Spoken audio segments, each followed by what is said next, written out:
대선이 26일 앞으로 다가왔는데요. 김문수 국민의힘 대선 후보와 한덕수 무소속 예비 후보 간의 단일화를 둘러싸고 진통이 거듭되고 있습니다. 네, 패널 4분과 함께 자세한 이야기 나눠보도록 하겠습니다. 송영문 국민의힘 전 대변인, 강성필 민주당 부대변인, 정혁진 변호사, 조기현 변호사 함께합니다. 안녕하세요. 안녕하세요.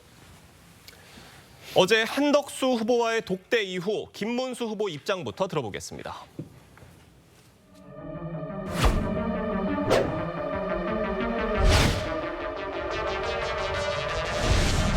의원님 어서 오십시오. 고생하셨죠? 네. 우리가 좀 포즈를 취해줘야 되는 거예요. 자, 찍어주세요.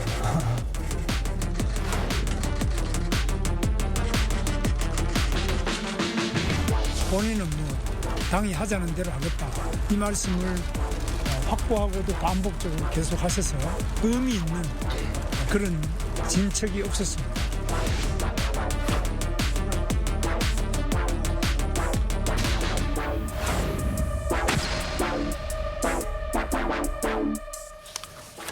어제 담판은 이견만 확인한 채 별 성과 없이 끝났고요. 오늘 오후 4시에 2차 회동이 있을 예정인데 지금 이에 앞서서 김문수 후보 측에서 지금 50분 뒤입니다. 오늘 오전 8시 30분에 긴급 기자회견을 하기로 했습니다. 여기서 어떤 얘기할 것으로 보십니까? 지금 상황은 김문수 후보와 당 지도부 간의 단일화에 관한 입장이 상당한 차이가 있다는 것이 이제는 숨길 수 없는 상황이 됐죠. 그런 상황에서 지금 어젯밤에 그 전국위원회 소집 공고가 업데이트가 됐습니다. 거기 보면은 안건이 뭐라고 적혀 있냐면 대통령 선거 최종 후보자 결정을 위한 단일화 여론조사 실시 및 그 결과에 따른 대통령 선거 최종 후보자 지명의 건 이렇게 되어 있어요. 그런데 국민의힘의 책임 당원 그리고 경선 여론조사에 응한 국민들은 그 전당대회에서 후보를 선출하는 것이 최종 후보라고 생각했을 겁니다. 단일화라고 하는 것은 그 이후에 정치적 절차인 것이지 국민의힘의 법적 후보는 이미 확정이 된 상황이죠. 그런데 대통령 선거 최종 후보라고 표현을 하는 것은 한덕수 후보가 만약에 경선 여론조사에 승리를 하게 되면 국민의힘 후보로 추인하는 과정을 거칠 수도 있다는 그런 의미가 되는 것 아니겠습니까? 김문수 후보로서는 당연히 여기에 반발할 것이 예상되고 오늘 아침 8시 30분에 긴급 기자회견을 한다면 이런 절차에는 응할 수 없다는 입장 표명이 아니겠는가 그렇게 예상되는 측면이 있습니다. 어제 의총에서도 이런 당의 단일화 로드맵에 대해서 조금 신중해야 된다라는 목소리들이 나왔다고 하는데 이건 좀 어떻게 보셨습니까? 단일화라고 하는 거는요. 기본적으로 단일화되는 쪽 후보가 흔쾌하게 승복을 하고 그걸 통해서 유권자들이 감동을 느끼면서 화학적 결합이 이루어져야지 단일화의 효과가 있습니다. 그런데 지금 당 지도부가 진행하고 있는 단일화 로드맵이라고 하는 것은 크게 4가지 측면에서 김문수 후보 측과 합의가 되지 않은 것으로 역력히 보이는 흔적들이 있죠. 첫 번째가 앞서 말씀드린 그 전국위원회 안건입니다. 두 번째, 오늘 오후 6시 TV토론회 일정이 어젯밤 11시에 공개되지 않았습니까? 그런데 이것도 어느 한쪽이 불참하면 토론회가 진행되지 않을 수 있다는 겁니다. 그다음에 세 번째로 토론회가 무산되더라도 단일화 여론조사는 그대로 진행한다. 근데 그 여론조사의 문구, 방법 이런 것들이 합의가 되었다는 흔적이 보이지 않고요. 마지막으로 황우여 선관위원장이 어제 사퇴를 하고 이양수 사무총장이 선관위원장으로 선임이 되지 않았습니까? 그런데 경선 절차가 이미 끝났는데 선관위원장을 바꿔서 새로 지명한다는 것도 상당히 자연스럽지가 않습니다. 지금 이런 과정들이 원만한 단일화라고 보기에는 어려운 측면이 있어서 아마도 지금 그 이재명 후보의 집권을 막아야 된다는 국민들로서는 상당히 걱정이 크신 상황으로 보입니다. 네, 일단은 국민의힘 당 대선 후보와 당 지도부가 갈등을 겪고 있는 이런 모습을 보이고 있거든요. 민주당에서는 이 과정 어떻게 바라볼지도 궁금합니다. 단일화 과정과 시기 어떻게 펼쳐져야 된다고 보세요? 이제 이런 질문만큼은 제가 민주당 소속이 아니라 그냥 정당인의 한 명으로서 말씀을 드리고 싶습니다. 그러니까 어쨌든 정당한 절차를 거쳐서 민주적 경선이 정해졌고 거기를 통해서 후보가 정해졌는데 자꾸 이 후보 중심의 단일화를 하려고 하는 게 아니라 밖에 있는 선수를 데려와서 후보를 교체하려는 모습에 대해서 그러면 그 후보에 대해서 지지를 하셨던 당원과 국민들이 어떤 마음이었는지도 의견이 있겠지만 그럼에도 불구하고 당선된 후보를 좀 폭력적으로 교체하려는 모습을 보면 결국에는 당원과 지지자들이 실망할 수밖에 없다. 그러면 안 하느니 못하는 게 이런 경우다. 이런 말씀 드리겠습니다. 지금 김문수 후보와 당 지도부 간의 갈등이 좀처럼 사그라들지 않고 계속 번져가는 모습인데 일각에서는 법적 공방까지도 이어질 수 있다. 이런 우려 나오고 있습니다. 어떻게 보십니까? 일단은 당 지도부가 한덕수 후보를 김문수 후보하고 상의나 합의 없이 대선 후보로 지명을 한다. 이럴 경우에는 법적 공방이 가능할 수도 있겠다 이런 생각은 드는데 예. 그건 이론적인 이야기라고 저는 생각하고요. 현실성이 과연 있을 것인가? 오늘이 목요일이지 않습니까? 만약에 당 지도부가 한덕수 후보를 대통령 후보로 지명한다고 해도 빨라도 금요일일 거 아니에요. 그러면 5월 11일까지가 마감일 텐데 5월 11일은 일요일이잖아요. 그러면은 아무리 가처분을 제기한다고 하더라도 일요일까지 가처분 결정이 나올 수 있을까? 저는 그 굉장히 의문이다 그런 생각이 들고요. 그다음에 이런 그 법적 공방을 하다가 자칫하다가 지금 현재 예. 아직까지는 여당이라고 볼 수도 있지 않겠습니까? 그 여당이라고 볼 수 있는 국민의힘이 실질적으로 대통령 후보를 내지도 못할 수 있는 그런 리스크까지 있는 것이 아닌가 저는 그런 생각이 들기 때문에 아무리 그래도 그렇지 그와 같은 극단적 상황까지 초래되지는 않을 거고 내일까지는 어찌됐든지 간에 현상이 좀 종결되지 않을까 그런 생각합니다. 지금 김 후보를 지지하는 원외 당협위원장들이 네. 11일 전당대회 개최를 중단하는 것을 요구하는 가처분 신청을 했는데 이건 어떻게 진행될 것으로 보세요? 뭐 일단 11일까지 이 절차가 진행되지 않으면 법적 절차가 큰 의미가 있을 예. 수가 없습니다. 그러면 통상 이런 중요한 결정의 경우 가처분이라도 심리 기회를 여는데 오늘이 목요일이고 내일이 금요일입니다. 이틀 네. 안에 심리를 하고 결정하기는 어려울 거고 또 두 번째는 전대 금지 가처분이었기 때문에 이 피보정 권리라든가 이 필요성에 대한 내용이 좀 부족할 수 있는 부분이 있습니다. 아직 어떤 결의가 이루어진 것은 아니기 때문에 그러면 이제 중요한 거는 이 상태에서 지금 내놓은 가처분에 대한 결정 없이 11일을 넘어가고 지금 예상하는 최악의 시나리오처럼 한덕수 후보를 국민의힘 단일 후보로 세우고 입당시키고 김문수 후보를 낙마시키는 경우에는 이미 이제 심각한 위법 사항이 발생된 겁니다. 11일 이후에 후보 자격 정지, 효력 정지 가처분이라든가 이런 내용이 들어온다고 하고 김문수 후보 측이 이 부분을 계속 강행해서 법적 판단을 받겠다고 할 경우에 예. 법원은 이런 방식의 전당대회를 통해서 후보를 교체한 결정이 위법이라는 판단할 가능성이 매우 높습니다. 완전한 파국으로 가는 것이죠. 네. 지금 문제는 그러한 상황이 어디로 흘러갈지 어떻게 관리할지에 대해 아무런 계획을 가질 수 없는 국민의힘의 상황이 가장 큰 문제가 아닌가 싶습니다. 네, 앞서서 좀 국민의힘 상황 짚어보면 권성동 원내대표와 김무성 전 대표 등 국민의힘 상임 고문단 단식 농성에 돌입하면서 김문수 후보 좀 압박하는 모양새로 나서고 있는 모습입니다. 그리고 당 지도부가 단일화가 되지 않으면 오늘 방송 토론회하고 내일 여론조사 강행하겠다 이런 입장 보였거든요. 이런 상황에서 김문수 후보가 8시 반에 긴급 기자회견 열겠다고 밝힌 상황입니다. 김문수 후보가 긴급 기자회견에서 밝힐 수 있는 카드 뭐가 있을까요? 현실적으로 카드라고 할 만한 것은 분명하진 않습니다. 예. 사실은. 어떻게 보면은 오늘 6시에 있는 TV 토론에 응하지 않겠다는 입장 정도가 아닐까 싶은데요. 지금 당원과 국민의 우려가 굉장히 큰 상황이고 특히나 대선 후보가 당 지도부와 공개적으로 파열음을 빚는 상황에 대한 우려도 굉장히 클 겁니다. 그런데 다른 한편으로 보면요. 지금 이 단일화를 추진하는 과정이 굉장히 자연스럽지가 못하고 우리 정치권에서 상례를 찾아보기가 어렵습니다. 찾아본다면은 2002년 새천년 민주당의 후단협 정도가 있을 텐데 그 후단협도 후보 등록 기간을 이렇게 임박해서 그것도 당 지도부가 대선 후보의 입장을 완전히 배제하는 식으로 단일화를 압박하고 밀어붙이는 형식을 하진 않았거든요. 그렇기 때문에 이렇게 자연스럽지 않은 방식으로 단일화가 추진될 때는 부작용이 있을 수밖에 없다는 부분을 중요하게 고려할 필요가 있습니다. 이 부분에 대해서 숙고를 하고 뭔가 좀 자제를 하지 않는다면은 이 단일화 추진 과정으로 인한 후과가 대선 과정 내내 미칠 것이 상당히 우려가 됩니다. 네. 한덕수 후보는요. 어제 단일화가 성사되지 않는다면 대선 본후보 등록을 하지 않겠다는 입장을 밝혔습니다. 목소리 들어보겠습니다. 저는 투표용지 인쇄 직전까지 국민들을 괴롭힐 생각이 전혀 없습니다. 정치적인 줄다리기는 하는 사람만 신나고 보는 국민은 고통스럽습니다. 도리가 아닙니다. 그런 짓 저는 하지 않겠습니다. 단일화가 이루어지지 않으면 저는 대선 본후보 등록을 하지 않겠습니다. 강성필 대변인님, 네. 이것 또한 정당인의 한 명으로 좀 말씀을 해주시면 좋을 것 같은데 그러니까 단일화가 불발되면 후보 등록을 하지 않겠다는 거는 한덕수 후보도 이 배수진을 쳤다 이런 평가인데 김문수 후보 측에서는 이걸 압박으로 느낄까요? 아니면 어떤 다른 카드로 느낄 수 있을까요? 어떻습니까? 제 생각에 김문수 후보 측에서는 박수 칠 일입니다. 그러니까 한덕수 후보가 김문수 후보를 압박하는 것이 아니라 저렇게 11일까지 단일화가 안 되면 나는 사퇴하겠다는 것은 예. 아, 내가 11일까지만 버티면 다 끝나는구나 하고 오히려 더 버텨야겠다는 강한 확신을 준 것입니다.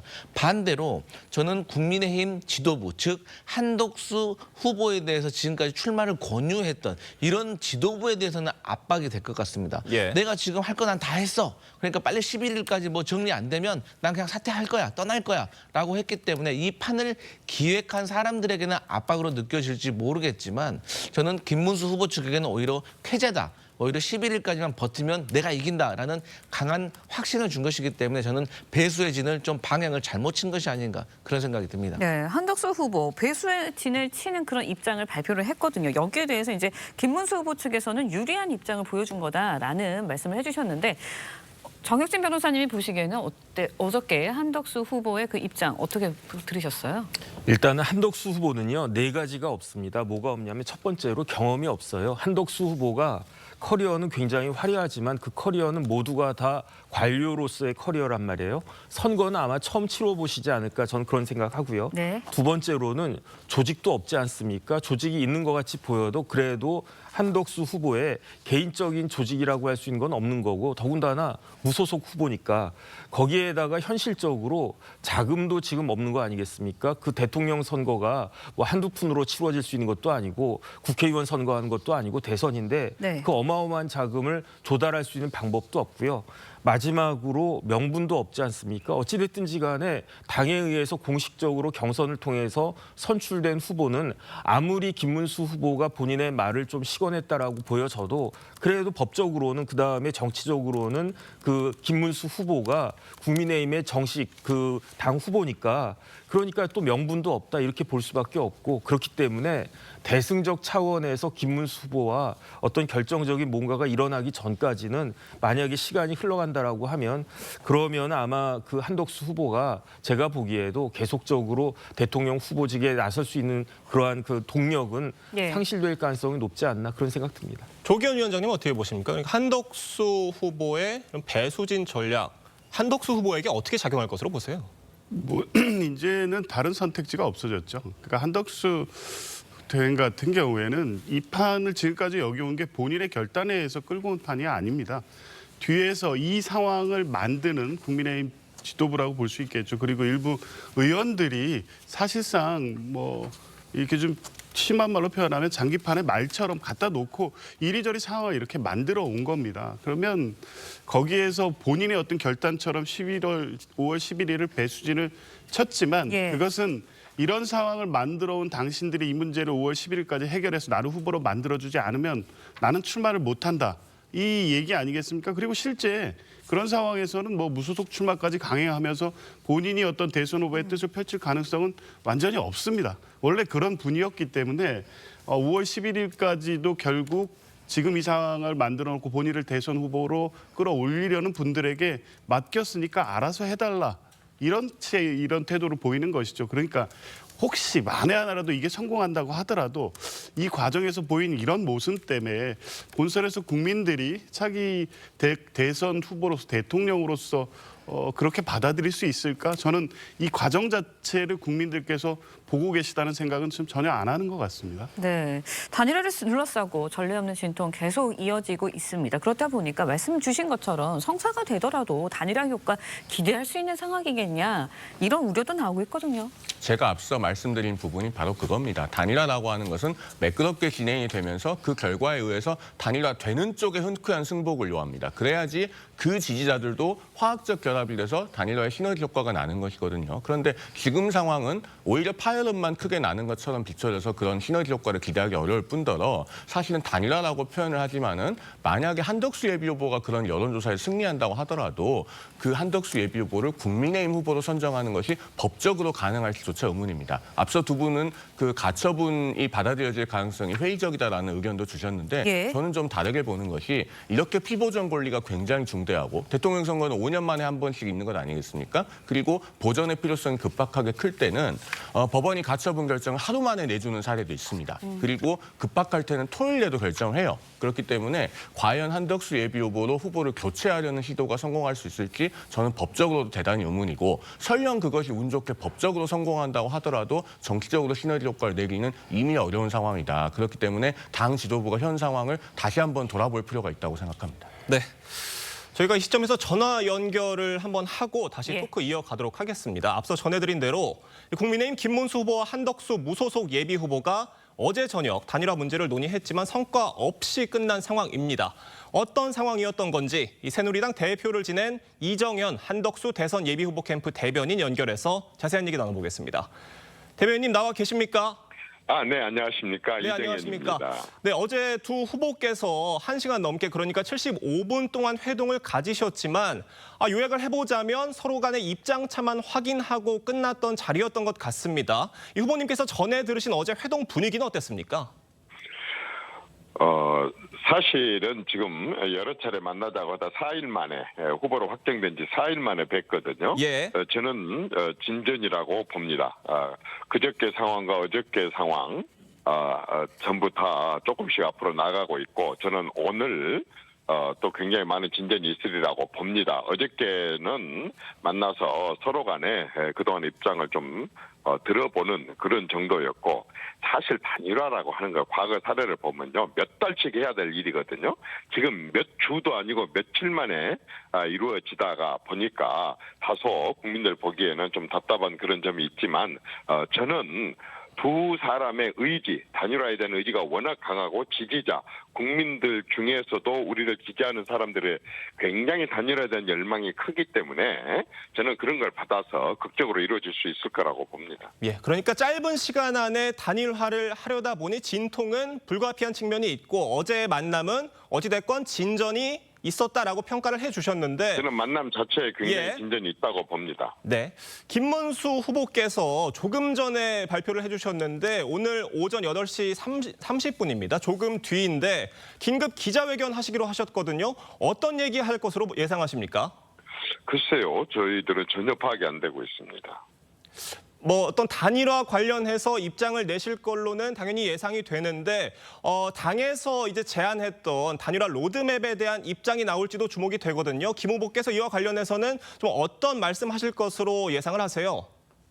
저희들은 일단은 이제 말하자면 많은 우리 정치사에 단일화가 있었습니다. 예. 그러나 그때마다 다 상황과 상대가 대상자들이 달랐기 때문에 이번에도 다릅니다.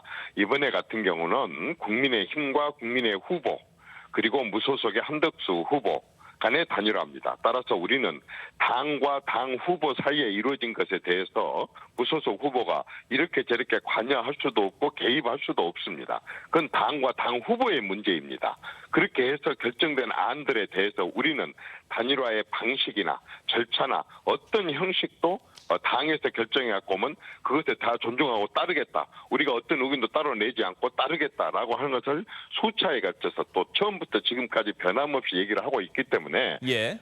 우리 김문수 후보님께서 이따 그걸 통해서 어떤 얘기를 하실 건지 아니면 또 그 당하고 후보님과의 어떤 의견이 있는지는 모르겠지만 그것은 그쪽에서 조절할 문제지 이쪽에서 관여하고 개입을 할 수 있는 게 도리로도 도덕적으로도 정치적으로도 맞지 않기 때문에 저희들은 지켜볼 뿐입니다. 네, 알겠습니다. 오늘 김문수 후보께서 직접 어떤 입장을 밝히실지는 저희가 잘 들어볼 필요가 있는 것 같은데 어제 맞습니다. 회동 이후에 캠프 실무진 간의 어떤 추가적인 협상이라든지 논의가 이어진 부분이 있습니까?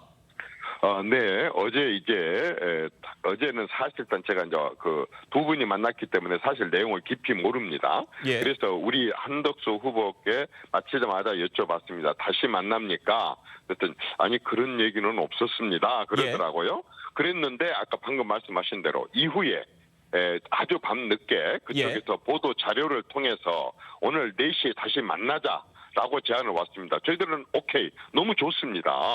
다시 만나자고 하는. 그래서 오늘 우리는 대구 일정을 빡빡하게 대구 경북 일정을 잡아놨다가 일단 지금 새벽에 내려가셨습니다. 예. 가서 일정을 수행을 하다가 그쪽에서 4시에 만나자고 일방적으로 연락을 해왔지만은 우리는 나머지 일정들을 취소를 하고 4시에 맞춰서 서울에 올라와서 뵐 겁니다. 그쪽에서 만나자고 제안을 했으니까. 그래서 우리는 4시에 뵙다. 그게 만난 이후의 변화입니다.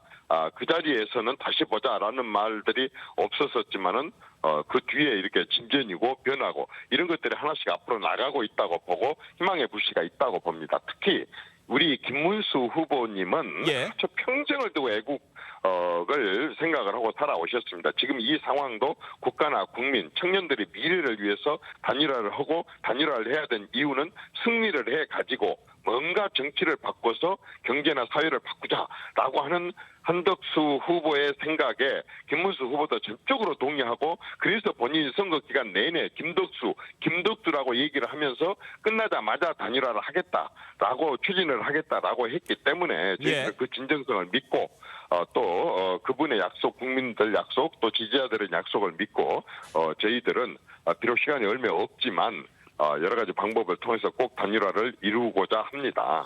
네, 어제 오늘 2차 회동에 대해서 이제 만나자고 하는 그 제안을 보도 자료를 통해서 이제 확인을 해주셨다고 말씀을 해주셨는데 지난 1차 회동 때는 김문수 후보, 한덕수 두 후보 간에 직접적인 통화가 있었던 것으로 알고 있는데 이번에는 따로 통화는 없었던 겁니까? 잘 지적을 하셨습니다.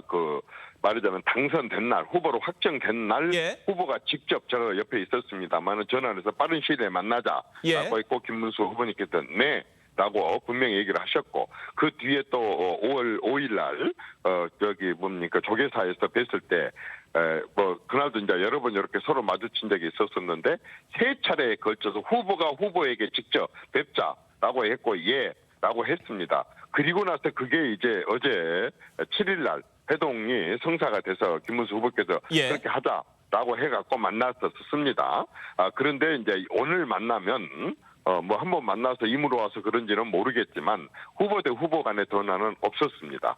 그렇지만은 4시에 만나자고 했고 우리는 일정을 취소해서 대구에서 올라와가지고 뵐 생각입니다. 어쨌든 한덕수 후보는 룰에 대해서는 당에 전적으로 맡기고 이렇게 만남이나 이런 부분들에 대해서는 어쨌든 그쪽에서 제안하면 우리는 다른 일정을 조정해서라도 만나겠다는 아주 적극적인 그런 성의를 보이고 있습니다. 그러니까 오늘 2차 회동 관련해서 두 후보 간의 직접적인 통화는 이루어지지 않았다 이런 말씀을 주신 건데 오늘 회동이 오후 4시로 잡혔지 않습니까? 지난 1차 회동은 오후 6시로 잡히면서 그 시간을 두고 여러 가지 해석이 나왔는데 오늘 회동이 4시로 잡힌 거는 어떻게 좀 해석하세요? 글쎄 특별하게 해석할 의미가 있을는지 모르겠지만 두 번째 회동부터는 첫 번째 회동은 식사잖아요. 사실 식사하면서 좋은 얘기를 성과 있는 얘기를 나눌 수도 있지만 깊이 있는 얘기를 나누기가 좀 힘들 수도 있습니다. 그러나 오늘처럼 식사가 아닌 티타임을 통해서 한다고 한다면은 그야말로 대화에 집중을 할 수 있고 그 자체가 어저께 나눈 대화보다도 훨씬 더 진전되고 깊이 있는 대화를 나눌 수도 있다라고 하는 추측을 해 봅니다. 식사 시간에 만난 것보다는 훨씬 더 심도 있는 미팅이 될 수 있지 않나 이런 생각이 듭니다. 네. 그러니까 식사 시간에 만나는 것보다 조금 더 심도 있는 대화 가능할 것이다 이렇게 전망을 해 주셨습니다. 어제 단일화 찬반 당원 여론조사가 진행이 됐고 그 결과가 나왔는데 이거에 대해서도 한번 여쭤볼게요. 82.8%가 단일화가 필요하다고 답을 했고요. 5월 11일 이전에 단일화가 필요하다는 데는 86.7%가 나왔습니다. 이 결과 한 후보 캠프 측에서는 어떻게 보고 계십니까? 저는 얼마나 열망이 강한가라고 하는 것에 대한 얘기를 하고 싶습니다. 사실 민주당의 경우에는 한 후보가 90%, 89% 이런 지지를 받았습니다.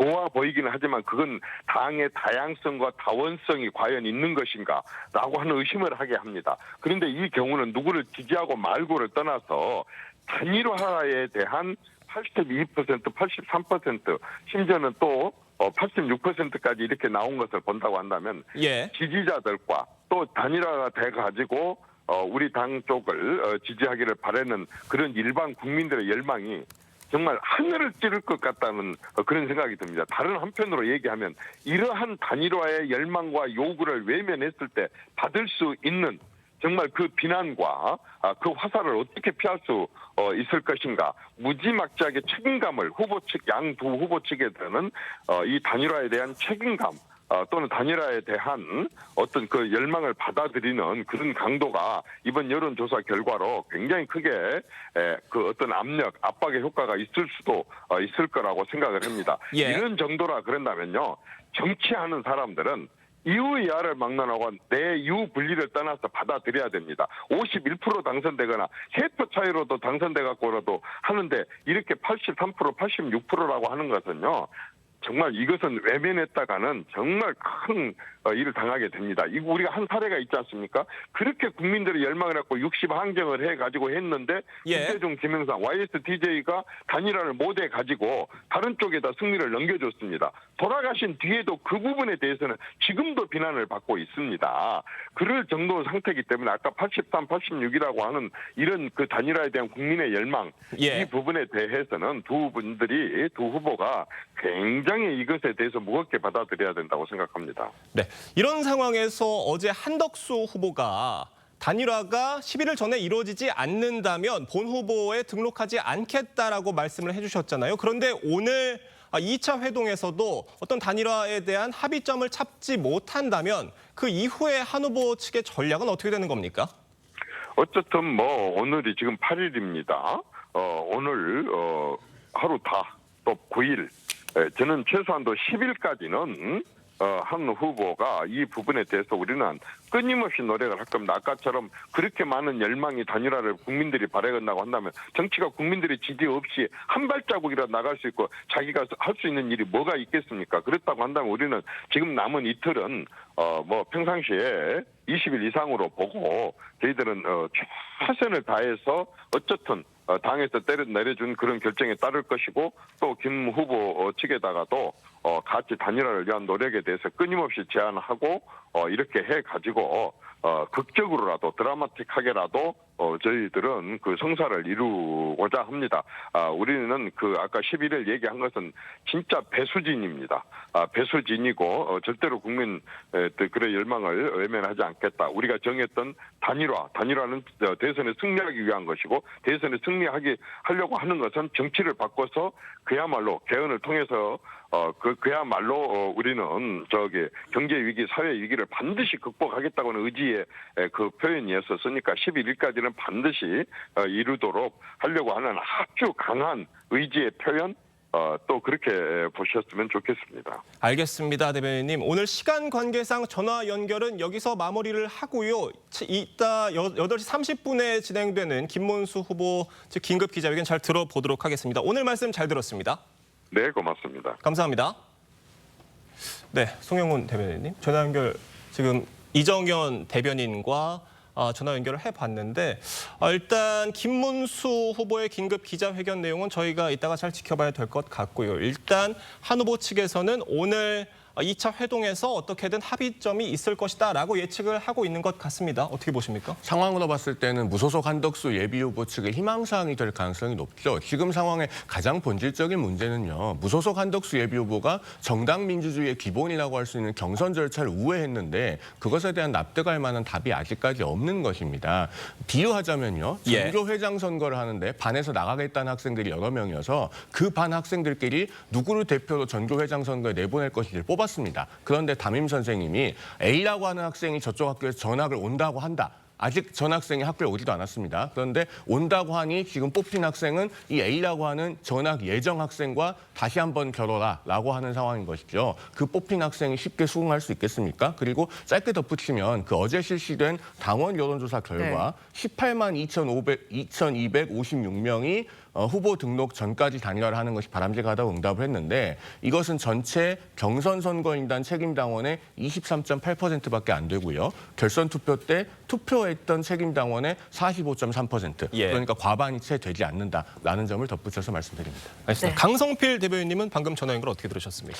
그러니까 이제 지금 이 단일화가 정말 잘 될 것인가에 대한 전망이 우리 이정현 대변인 목소리를 들어보니까 좀 어두워 보이는 것 같아요. 본인은 예. 계속 희망적으로 말을 하려고 하지만 이 듣는 이로 하여금 별로 희망적으로 느껴지지가 않아요. 그리고 특히나 오늘 아침 8시 30분에 김문수 후보가 기자회견을 한다고 했잖아요. 통상 저희가 정치권에서 이렇게 무리하게 이른 시간에 한다는 것은 뭔가 좀 결단이 있는 건데 이 결단이라는 것이 단일화 과정에 절대로 긍정적인 시그널을 주는 건 좀 아닌 것 같다. 저는 그렇게 느껴집니다. 일러도 너무 이른 시간인 것 같다는 말씀이십니다. 알겠습니다. 저희가 다음 소식으로 넘어가 보겠습니다. 오는 15일로 예정됐던 민주당 이재명 후보의 선거법 파기환송심 재판이 대선 이후로 연기됐습니다. 이 후보는 합당한 결정이라며 환영의 뜻을 밝혔는데요. 이 후보 입장 들어보겠습니다.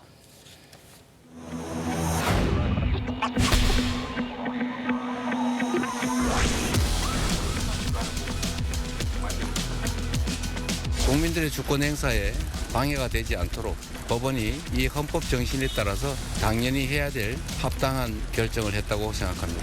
저는 기본적으로 여전히 사법부를 신뢰합니다. 그러나 언제나 그렇듯이 모든 구성원들이 균질하지가 않습니다.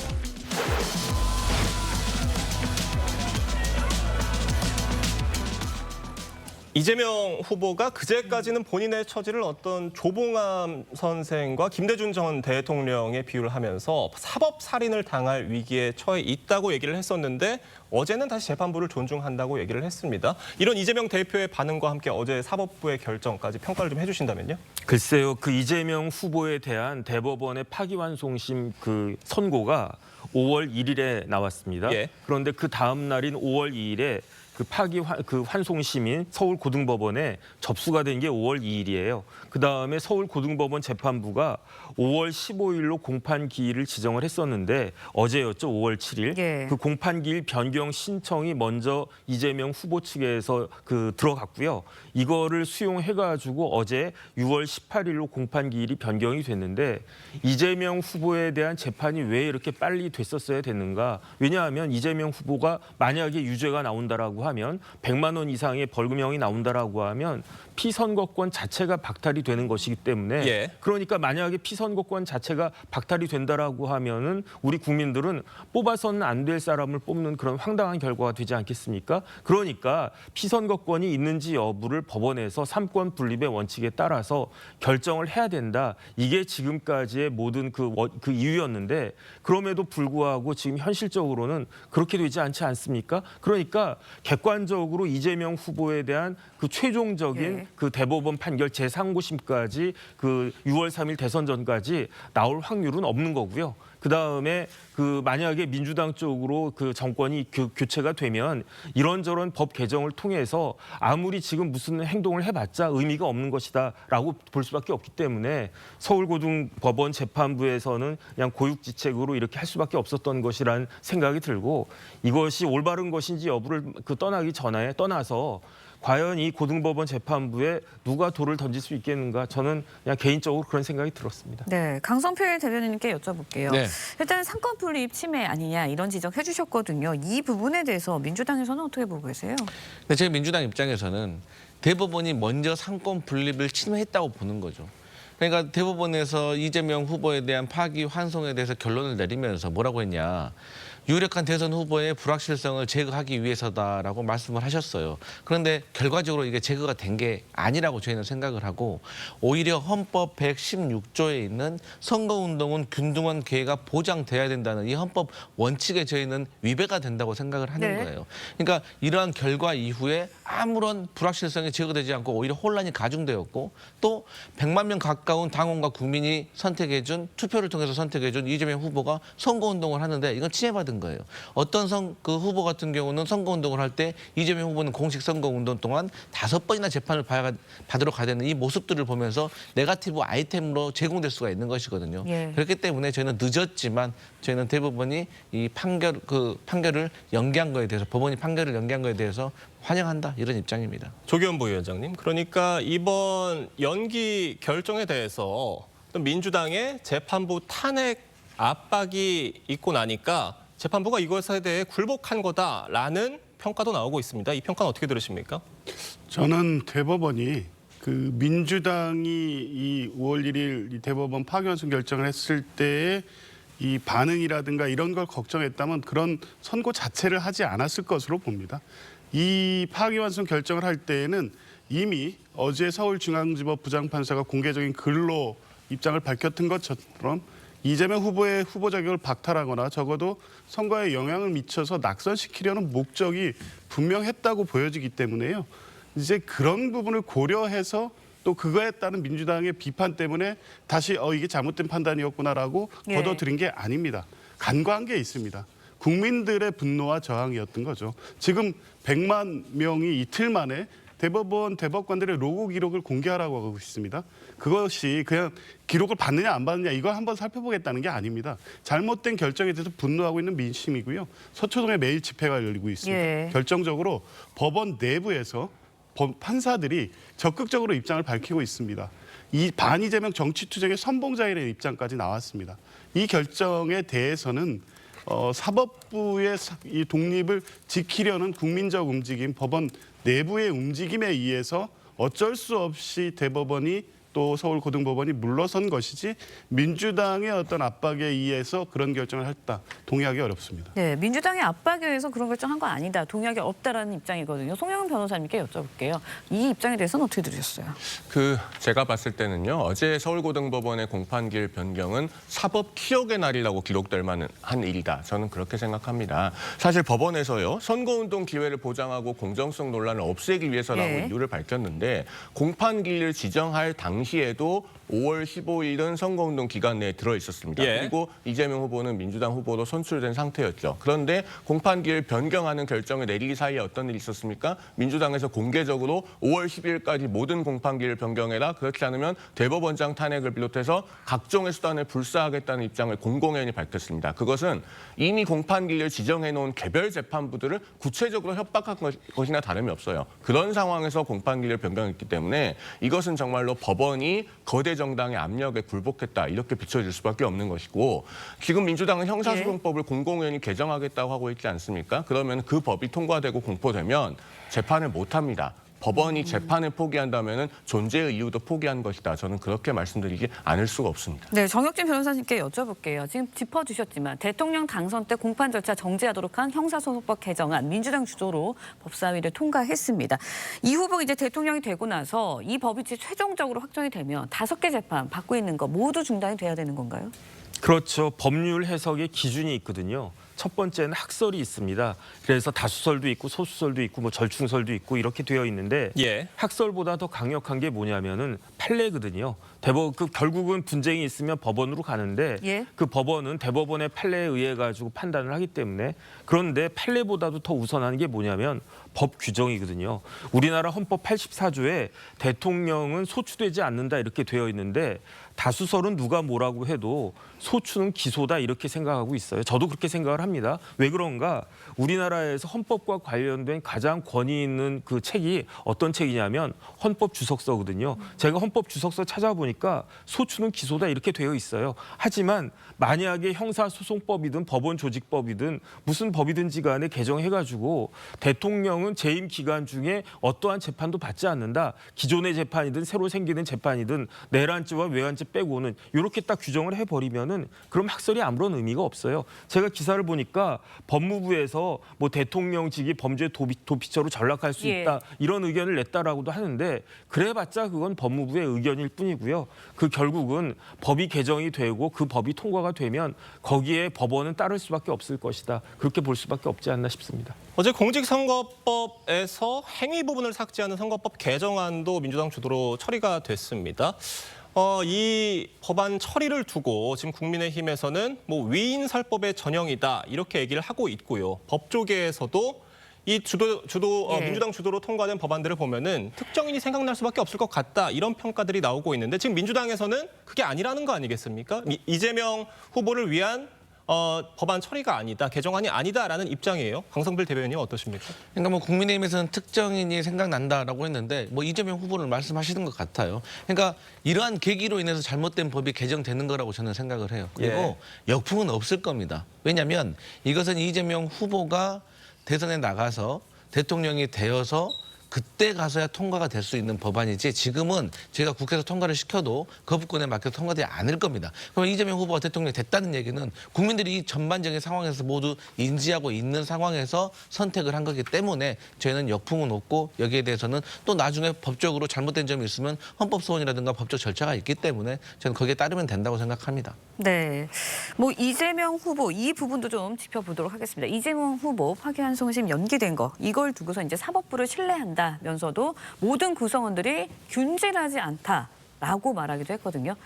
일단은 뭐 신뢰할 수 없는 사법부 구성원을 찝어서 이야기한 거 아니냐 이런 해석들이 나오고 있는데 송영훈 대변인 어떻게 되셨어요? 충분히 그렇게 해석될 만한 발언이라고 생각합니다. 자, 이재명 후보가요. 대법원 전원합의체에서 10대 2로 유죄취지 파기환송 판결이 나왔을 때 일성으로 언론에다 뭐라고 말했습니까? 자신의 생각과는 많이 다른 판결이다. 이렇게 얘기를 했죠. 예. 대법원 전원합의체 판결인데도 승복하지 않는 겁니다. 헌법재판소의 8대0 결정은 승복의 대상이고 대법원 전원합의체 10대 2 판결은 불복해도 되는 대상입니까? 그리고 공판기일 변경되니까 법원이 합당한 결정했다고 하면서도 모든 구성원들이 균질하지는 않다. 이렇게 얘기를 하고 있는데 자, 5월 13일, 27일에 있던 대장동 사건 공판기일 변경됐습니다. 예. 5월 15일에 예정되어 있었던 선거법 재판 공판기일 변경됐습니다. 그런데 5월 20일 위증교사는 아직 변경 안 됐거든요. 예. 그런 상황에서 이런 말을 하니까 충분히 지금 속가내기에 의도가 있는 것이 아니냐 그렇게 해석될 수 있는 것이고 심지어 대법관을 14명에서 30명으로 늘리겠다. 즉 일종의